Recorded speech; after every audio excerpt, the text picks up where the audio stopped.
Hello friends, welcome back. मैं हूं Mahesh Gurjar from MG Infosoft and MG Motion pictures.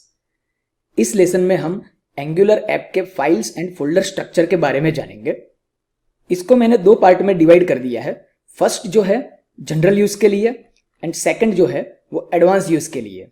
ये advance use के लिए जो फाइल्स है, जब हम एंगुलर के साथ यूज टू हो जाएंगे, एंगुलर का नॉलेज गेन कर लेंगे और एडवांस यूज पे जब आएंगे तब इसका फाइल स्ट्रक्चर हम देखेंगे। अभी आपको जनरल यूज के लिए जो फाइल एंड फोल्डर स्ट्रक्चर है उसको समझना है। फर्स्ट है पैकेज.जेसन फाइल। इस फाइल के अंदर एंगुलर के लिए जो भी पैकेजेस एंड लाइब्रेरीज की जरूरत होती है वो सारी लाइब्रेरीज की एंट्री इस फाइल के अंदर होती है। प्रोजेक्ट में जाके देखते हैं। यहां से पैकेज.जेसन फाइल को ओपन करो। इसमें प्रोजेक्ट का नाम है, वर्जन नंबर है, स्क्रिप्ट जो हम प्रोजेक्ट को एग्जीक्यूट करने के लिए और बिल्ड करने के लिए जो कमांड्स लिखते हैं ये एंट्री है। डिपेंडेंसीज मतलब एंगुलर प्रोजेक्ट के लिए क्या क्या डिपेंडेंसी है, कौन सी लाइब्रेरी डिपेंडेंट है, तो यहाँ पे दो एंट्री है, dependencies and dev dependencies. Dev dependencies मतलब डेवलपमेंट डिपेंडेंसीज। हमारे पास दो एनवायरमेंट होते हैं जब हम एंगुलर का ऐप क्रिएट कर रहे होते हैं, मतलब डेवलप कर रहे होते हैं। उस मोड को हम बोलते हैं development mode. And application develop होने के बाद जब हम उसको लाइव करते हैं तब वो रनिंग मोड में होता है, उसको हम बोलते हैं प्रोडक्शन मोड। तो डेवलपमेंट मोड के लिए क्या क्या डिपेंडेंसीज है इसकी एंट्री यहां पे होती है, और प्रोडक्शन मोड में क्या क्या डिपेंडेंसीज है इसकी एंट्री यहां पे है। जो भी लाइब्रेरी के आगे @एंगुलर लिखा हुआ है वो एंगुलर फ्रेमवर्क की लाइब्रेरी है, और नीचे RxJS, TSLib एंड Zone.js ये सपोर्टिव लाइब्रेरी है। तो पैकेज.जेसन के अंदर डिपेंडेंसीज डिफाइन की जाती है। प्रोजेक्ट की रिक्वायरमेंट के हिसाब से और डिपेंडेंसीज भी हम यहां पे डिफाइन कर सकते हैं। नेक्स्ट है नोड मॉड्यूल्स नाम का फोल्डर। इस फोल्डर के अंदर नोड फ्रेमवर्क के बहुत सारे मॉड्यूल्स बाय डिफॉल्ट डाउनलोड हो जाते हैं।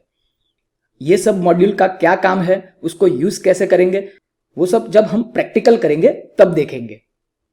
यहां पे लिस्ट में नोड मॉड्यूल्स नाम का फोल्डर है, उसके ऊपर क्लिक करो तो फोल्डर के अंदर बहुत सारे मॉड्यूल्स ऑलरेडी डाउनलोडेड है। ये सारे मॉड्यूल्स नोड फ्रेमवर्क के हैं। नेक्स्ट SRC फोल्डर है। उस फोल्डर के अंदर ऐप नाम का फोल्डर है। ऐप फोल्डर को हम मेन फोल्डर बोल सकते हैं। कोडिंग के लिए जो हम मॉड्यूल्स क्रिएट करेंगे, कंपोनेंट्स क्रिएट करेंगे और जो भी चीज क्रिएट करेंगे वो हम ऐप फोल्डर के अंदर ही करेंगे। ये लिस्ट में SRC फोल्डर, SRC के अंदर ये ऐप फोल्डर, और ऐप फोल्डर के अंदर फर्स्ट फाइल जो है उसका नाम है app-routing.module.ts। जब हमने प्रोजेक्ट क्रिएट किया था उस टाइम पे स्टार्टिंग में एक क्वेश्चन आया था, would you like to create app routing module और नॉट। हम यस प्रेस करते हैं तो ये मॉड्यूल ऑटोमेटिकली क्रिएट हो जाता है, अगर नो प्रेस करते हैं तो ये मॉड्यूल क्रिएट नहीं होता है। जब प्रोजेक्ट क्रिएट होता है तो बाय डिफॉल्ट एक मेन मॉड्यूल यानी कि ऐप मॉड्यूल भी क्रिएट होता है। तो यहां पे लास्ट फाइल जो है app.module.ts, और एक मेन कंपोनेंट भी क्रिएट होता है, और कंपोनेंट जब क्रिएट होता है तब उसकी 4 फाइल क्रिएट होती है। तो यहां पे app.component.ts फाइल, उसके associated app.component.spec.ts file, app.component.html file, app.component.css file. Project की रिक्वायरमेंट के हिसाब से हम कोई अदर मॉड्यूल्स क्रिएट करेंगे या तो अदर कंपोनेंट्स क्रिएट करेंगे तो वो ऐप फोल्डर के अंदर ही क्रिएट करेंगे। नेक्स्ट फोल्डर है एसेट्स। इस फोल्डर के अंदर एक्सटर्नल रिसोर्स को हम सेव करते हैं।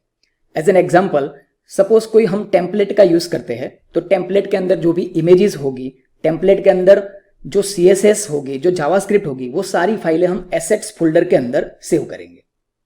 ये लिस्ट के अंदर एसेट फोल्डर है। एक्सटर्नल रिसोर्सेज हम यहां पे सेव करेंगे। नेक्स्ट फोल्डर है एनवायरमेंट्स। हमारे पास दो एनवायरमेंट होते हैं, एक डेवलपमेंट एनवायरमेंट एंड एक प्रोडक्शन एनवायरमेंट। तो एनवायरमेंट्स फोल्डर के अंदर दो फाइल होती है, एक डेवलपमेंट एनवायरमेंट के सेटिंग के लिए और एक प्रोडक्शन एनवायरमेंट के सेटिंग के लिए। ये लिस्ट में से एनवायरमेंट फोल्डर को ओपन करें। दो फाइल है, environment.ts एंड environment.prod.ts। तो ये प्रोडक्शन एनवायरनमेंट के सेटिंग के लिए फाइल है और ये डेवलपमेंट एनवायरनमेंट के सेटिंग के लिए फाइल है। नेक्स्ट है index.html फाइल। इस फाइल को हम मेन एंट्री पॉइंट बोल सकते हैं। प्रोजेक्ट को जब हम एग्जीक्यूट करते हैं तो हमारी रिक्वेस्ट index.html फाइल में जाती है और इंटरनली उसका फ्लो main.ts फाइल के पास जाता है। लिस्ट में से index.html को ओपन करें। यह हमारा मेन एंट्री पॉइंट है। यहां से फ्लो जाता है main.ts फाइल के पास। इसके अंदर क्या कोडिंग किया है उसको अभी नहीं समझना है, जब हम प्रैक्टिकल पे आएंगे तब एक एक लाइन को डिटेल में समझेंगे। नेक्स्ट है style.css फाइल। नाम से ही पता चलता है कि कोई पेज के लिए अगर हमें कोई स्टाइल क्रिएट करनी है तो उसके लिए CSS हम ये फाइल के अंदर लिखेंगे।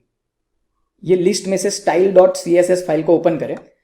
जो भी हमें स्टाइल डिफाइन करनी है उसके लिए जो CSS क्रिएट करना है वो हम इस फाइल के अंदर लिखेंगे।